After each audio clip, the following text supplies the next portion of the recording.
Wanted to take my dad for a ride in our canoe, but I launched it too hard. Oops, say oops, say oops. We went fishing instead. That sounds like fun, doesn't it? My dad took a snapshot of the fish we caught. Then I cooked dinner for me and my dad.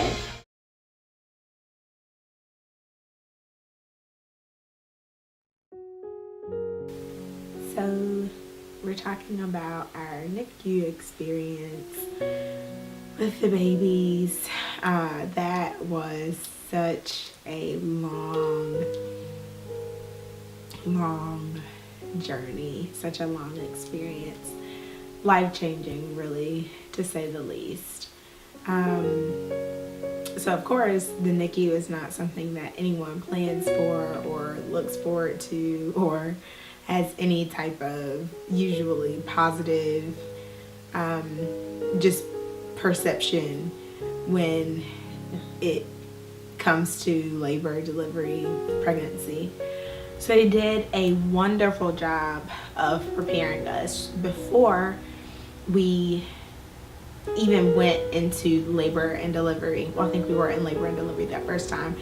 The head doctor of the NICU came in and explained several things to us, telling us, you know, the level of development that our children's lungs would be at when they were born, some of the needs that they would have, some of their underdevelopment that would need to be worked on in the NICU, some of the just various aspects of life that we're now being introduced to. We've never had an experience in the NICU, not knowing what an underdeveloped premature baby would even be like. And so he explained to us what that process might be. We learned about, you know, the incubators, not incubators, but the isolates that the babies would be in, the nursing staff, how it would look in our delivery room. So he told us in the delivery room we would have, of course, the surgeon that was delivering the babies, the OBGYN, or the OB, and we would have several nurses. Then we would have people from the NICU who would be there to take the babies away. So when the babies were born, we saw them beyond the curtain. So I had a C-section, of course, and the curtain was there. They lifted the babies up, we saw them, and then they were whisked away into the NICU. But they told us about this process, so that was very, very helpful. I think a lot of people don't get that pre-part, and that can make it much more difficult, and it's already difficult. There's nothing easy about knowing that you won't have the normal experience of being in your hospital room and your baby being right next to you in a bassinet, or just knowing that you are going to have that separation. So it's something that you have to deal with and learn to process, and that your baby is in the best place for the growth that needs to take place. So when I saw the babies for the first time, it was after I had been taken to the recovery room, of course, from the surgery. And then I had rested a lot of the afternoon. They were born in the morning. And I rested a lot of the afternoon. And so in the evening, when Maurice got back, he was in the summer. We'll have to talk about that at some point. But the summer is his busy time at work. So after the delivery and all of that, he was there for a while. Then he left, went to campus, and then came back. So when he got back that evening, we went down together, and I got these bracelets for the first time. These were our identifying bracelets to be able to have access to the NICU. And every time we wanted to see our babies, every time we wanted to call and check on them if we weren't there, we had to, well, I had the bracelets on at the time, but anyone that wanted to come, the grandparents and my siblings were the only ones that were coming at the time. So, well, Maurice, of course, Maurice, myself, our parents were coming, and they would have to use these numbers. I will never forget these numbers. And it's so funny because when I pulled them out tonight, I said, Maurice, do you remember the numbers? So they were 77153 and 34713. So I went down the first day in my wheelchair with these bracelets on, and they coached me into the procedures to get into the NICU. So it's actually very traumatic not to be able to have that initial bonding period with your child. I never would have imagined that I would birth a child, birth children, and not be able to bond with them. So I remember distinctively, and it was so amazing. So everyone else had gone down before me to see the babies throughout the day. So my parents had gone, Maurice's mom had gone, my sister had gone, and my sister and brother had gone. And I was like the last, that's another thing. I was the last one of our immediate circle to go. And that was also very difficult because usually the mother is able to experience all of those things first. And one thing I will say that the NICU experience teaches you is that you have to readjust your mind to what is normal, because nothing about the experience is normal. Everything it takes on a life of its own. And realizing early on that you sacrifice some of that for the health of your babies and for their well-being helps to keep your mind stable. Because otherwise you could go crazy. All the things that you miss out on, all the things that you don't get to share and don't get to experience just because of the reality of where they are. But I cut myself off saying those things to say I remember opening Gordon's. So the isolates have a lid that comes up, so if they need to take baths or get taken out for whatever reason, the lid comes up. But then it also has little side windows on both sides, so it's like a little bubble where you can stick your hands in and do what we call hand hugs or those types of things. So I remember opening the isolate window and I was rubbing Gordon's head, and Maurice told me, they don't want us rubbing their heads because it does something and it's not good. And so I remember in that moment being like, goodness, I don't even know what to do to my child or with my child. You know, rules that I don't know. People are telling us we can't rub them, we can't touch them this way, we can't do this thing. And I remember a very specific feeling of, this is going to be a long journey. So that was the first night. And it does get emotional thinking about it and talking about it. Like, I was about to cry earlier. I'm not a big crier, but if I were a crier, I would probably cry. So just act like I'm crying. Because it is a very emotionally draining journey. It's an emotionally draining thing to talk about. But for me, I will say that gaining that perspective of understanding they're in the place that they need to be in. Even as their mother, there are things I don't know, many things that I don't know about their health, their well-being, taking care of them in this state that others are trained, they are professionals, they're able to do this. Knowing that did not keep me from being in the NICU all the time. So we were very quickly trained on what would be happening in the NICU. So they had their oxygen, and a monitor was set up beside their isolates that would constantly keep track of their heart rate, the level of the oxygen in their blood, and their blood pressure. This was Winston's first little blood pressure cuff. This went around his ankle, and this was hooked up, and they would check it and make sure that everything was fine with his blood pressure. And this would go in conjunction with the monitors. So you would hear this beeping noise. It was a very distinctive beeping noise. And when it would go off, we would immediately, at some point, very quickly, probably about the third or fourth day, you knew exactly what the beeps meant. You knew exactly that, oh, their heart rate is going down, but it's okay. This is actually not picking up right now. Or they're having what we call a Brady. Winston had the most Brady's ever.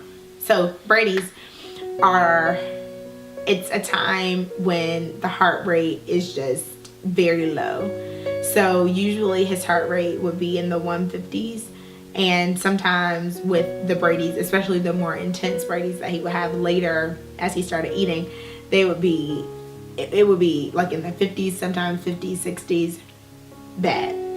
That was very trying as well, because you're learning all of these things that you can't control. You can't control if your baby's heart rate is going down. You can't control those external elements. So you have to learn how to navigate all of that. Then we got to the point of kangarooing, which is a very important part of your child's connectedness with you. When we first got there, because the babies could not control their body temperature, they couldn't regulate their body temperature, so we could only have them out of the isolate for 1 hour a day. 1 hour. So we would get them out, they would bring out warm blankets, and we would wrap them and put them in our clothes or in whatever looser article that we had, so they could be as close as possible to our skin, to have that skin to skin connection that really brings them back. For the mother, it brings them to the womb. It reminds them of that experience. And then for the father, it helps to just gain that sense of security and all of those things that are very needed in the outside world. So we started doing that, and in those times, we really started bonding and creating the connections that we needed. Meanwhile, you have cords going to the oxygen, especially when we first started. Cords going to the oxygen, cords going to the monitor, cords going here. I mean, there were so many cords. They would have to help us to get the babies out from the isolate. So they would lift the thing up, lift up the lid, get the baby out, and then move all the cords, move this. We had these reclining chairs that were really great, but they did not move well at all. And we would do that every day and as often as we could. Then we started being able to change diapers. And this was Winston's first diaper. He was so small. This was when he was born 1 pound and 8 ounces. He regressed a little, and I think his lowest weight was 1 pound and about 5 ounces. And it continued to progress, but it took him, and I have to go back to we have all of that recorded, but I believe it took him about a month to finally get to 2 pounds, which was very, very scary. So both of the twins are there, and they are clearly from the very beginning on their own schedule, on their own time frame. And I remember the day that the doctor came in and said, I just want you to know, usually we try to keep twins on the same track so that when one is released from the NICU, they'll both be released and you can go home, move on with your life, and it'll be fine. However, I think that with your twins and just their very different makeup, that's probably not going to be the case. So go ahead and get in your mind. And this was very early. This may have been about 2 or 3 weeks in that they told us, prepare yourself for taking one baby home and having to leave one here, and figure out what that looks like for your family, what that looks like for your home life, and make sure you get that balance, because that's probably going to be the case. And that was the case. Gordon ended up coming home at 6 weeks. So she left exactly at 42 days. She was 42 days in the NICU. Winston ended up spending a total of 83 days in the NICU, which was mind-blowing. But he needed the extra time. They were in very different places at birth, and all of those things, so it made sense. This was one of Winston's first shirts. His very preemie shirt. It's amazing looking at this thing. So he finally got to wear this at about 2 months old. And this was Gordon's, one of her very first shirts. So it's amazing just to see the progress that has been made.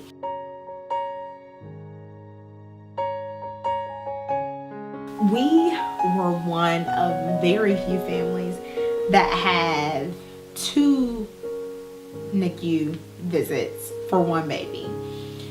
So Winston, of course, was admitted on his birth date into the NICU, June 27th. So he was there until September 1st, and he was released Labor Day weekend. And he went to church and did all these things, but he continued to have reflux. Reflux has just been with him all his life. And we brought him home. So Monday morning, he had a doctor's appointment with the endocrinologist. And so we were getting ready for that appointment, and the babies were in their seats. He had eaten probably about an hour, 30 minutes to an hour before. So he was in his seat, and we had covered them up because, of course, newborn babies, we're doing everything right, and it's going to be all good. So we covered them up. I heard something. Maurice had gone to check the mail, and I opened the cover on the car seat, and Winston is just like at that point, like almost blue.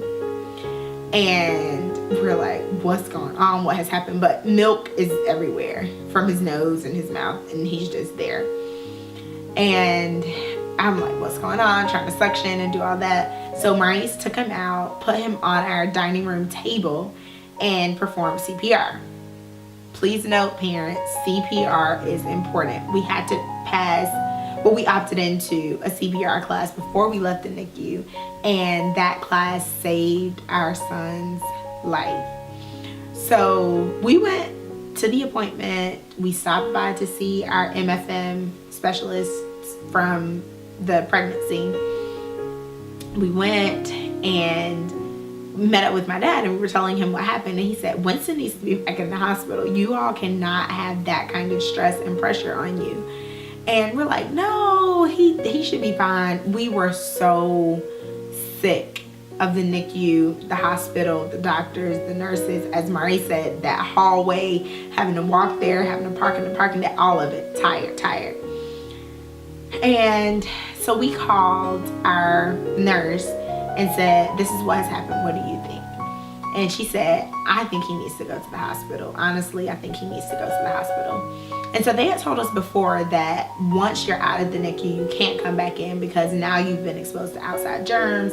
You are potentially going to bring hazardous elements back into the unit, which, of course, we don't want for any of the babies. So we called Dr. Siegel, and he said, well, I'll refer you down to the children's ED. And so he did, and we got there to Wake Med, and he called again, and he said, did you check into the ED yet? We said, we're about to do it now. We're actually down at the front desk. And he said, come on up to the NICU. So we were readmitted with Winston to the NICU, and they took, again, supreme care of him.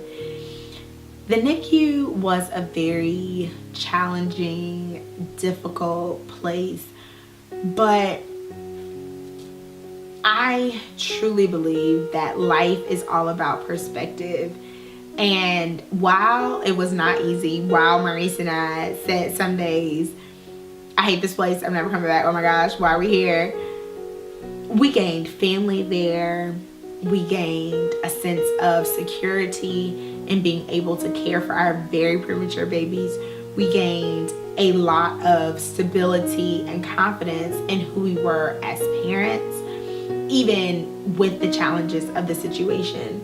And so I really am grateful that God allowed my lens to change and be adjusted, because it is an experience that, and it's so interesting because Maurice and I were talking about it tonight, that can cause you to have post-traumatic stress disorder or any other mental problem just because of what you see, what you face, the uncertainty, especially as Winston was there for so much longer.